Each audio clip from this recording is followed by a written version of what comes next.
திருச்சிற்றம்பலம். தென்னாருடைய சிவனை போற்றி, எந்நாட்டவர்க்கும் இறைவா போற்றி.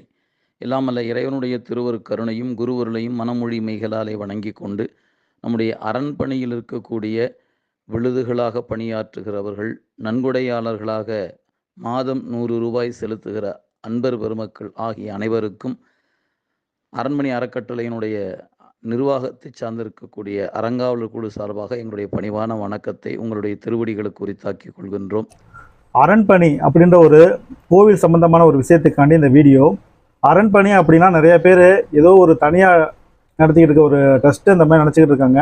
இந்த அரண்பணி என்னன்னு கேட்டிங்கன்னா, இது கோவில் சம்பந்தமானது. அதாவது இந்து கோவில் இருக்குது பார்த்தீங்களா, இந்த கோவில்களை புனரமைக்கக்கூடிய ஒரு அமைப்பு தான் இந்த அரண்பணி.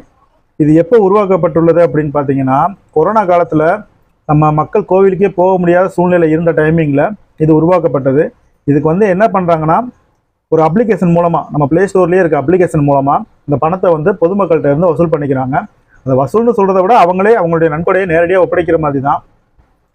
அந்த பணத்தை மாதத்துக்கு 100 ரூபாய் வீதம் அவங்க ஒவ்வொருத்தரும் கொடுக்குற பணத்தை ஃபுல்லுமே அவங்க ஒருங்கிணைத்து, ஒரு கோவில் மட்டும் இல்லை, தமிழகம் முழுவதும் உள்ள எல்லா கோயில்களும் எந்தெந்த கோயில்கள் சிதலடைஞ்சு கிடக்கோ அதை எல்லாத்தையுமே எடுத்து சீரமைப்பு பண்ணுறாங்க. அதுதான் இந்த அரண்பணி. இந்த அரண்பணி அப்படின்ன உடனே நிறைய பேர் என்ன நினைக்கிறாங்க, இதில் எதுவும் சிட்டையை போட்டுருவாங்களோ, இதில் எதுவும் கை வைக்கிறதுக்கு வாய்ப்பு இருக்கோ, இதில் கையாடல் நடக்குமோ, அந்த மாதிரிக்கெலாம் வாய்ப்பே கிடையாது. இது நேரடியாக நீங்கள் கொடுக்குற பணம் அரண்பணிக்கு நேரடியாக போகுது. அந்த பணத்தை அவங்க முழுக்க சேதமடைஞ்ச கோவில்கள் அனைத்து வகைக்கும் செலவு பண்ணிக்கிட்டு இருக்காங்க. இது தமிழகம் முழுவதும் உள்ள எல்லா கோயிலையுமே எடுத்து அவங்க பராமரிப்பு பண்ணிக்கிட்டே இருக்காங்க. ஸோ இதில் நீங்கள் பணம் போடுறதா இருந்தால் உண்மையிலேயே சந்தோஷப்பட்டுக்கணும்.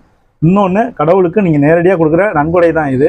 கவலையே பட வேணாம். நீங்கள் அரண்பணி அப்படின்னாலும் நிறைய பேர் கொஞ்சம் யோசிப்பாங்க, இது என்ன புது வார்த்தையாக இருக்குது அப்படின்னு. இதை பற்றி தெரியாதவங்களுக்கு அது புது வார்த்தையாக இருக்கும். ஏற்கனவே பணம் போட்டுக்கிட்டு இருக்கவங்க, கோவிலுக்காண்டி செய்யணும்னு நினச்சி செஞ்சுக்கிட்டு இருக்கவங்களுக்கு உண்மையிலே ஒரு மிகப்பெரிய மனசு வேணும். அதில் நிறைய பேர் பணம் போட்டுக்கிட்டு ஏகப்பட்ட கோயிலை மேற்கொண்டு அதை புனரமைக்கிறதுக்காண்டி கண்டினியூ பண்ணிக்கிட்டே இருக்காங்க. தயவு செய்து இதை பற்றி சந்தேகப்படுறதுக்கு எதுவுமே கிடையாது. பணம் போடுறவங்க தாராளமாக அந்த அரண்பணி அப்ளிகேஷன் ஓப்பன் பண்ணி நீங்கள் பணம் போடலாம். கால் பண்ணால் ரெஸ்பான்ஸ் கம்மியாக இருக்குதுன்னு யாரும் யோசிக்காதீங்க. ஏன்னா அவங்கவுங்களுக்கு 1000 வேலை இருக்கும்.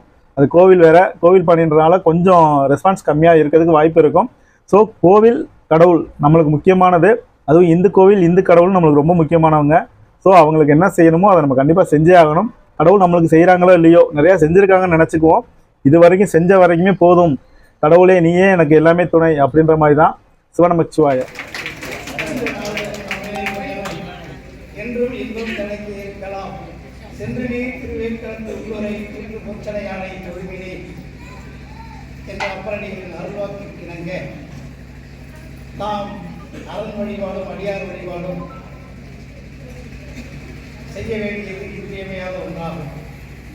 சிவனையே செல்வர்களே, விஜயன்பர்களே, நல்லூர் வாழ் மக்களே, எல்லாம் அல்ல சிவமன்களோடு பண்ணிக்கொண்டு இன்றைக்கு அருமையானதொரு நாயன்மாரி திருமணம் புனரமைக்கப்பட்டு புதுப்பிக்கப்பட்டு திருக்குட நுண்ணீராட்டு பெருஞ்சாதி திருவிழா தமிழில் நிகழ்வு இருப்பது நீங்கள் எல்லாம் செய்த தவம் பயன்.